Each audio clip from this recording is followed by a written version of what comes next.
वाला काटा अगले तरफ देखो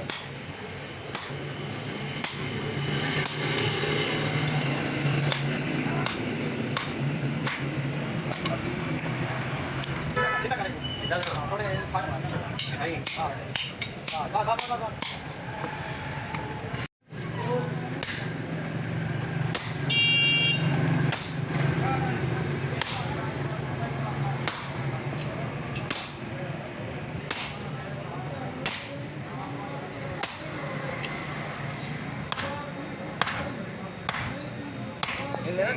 चक्कर वाला आ गया करो ठीक है हाँ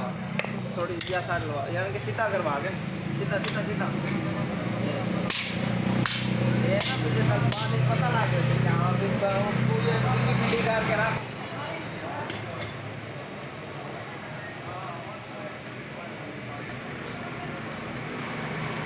थोड़ा खाली पहले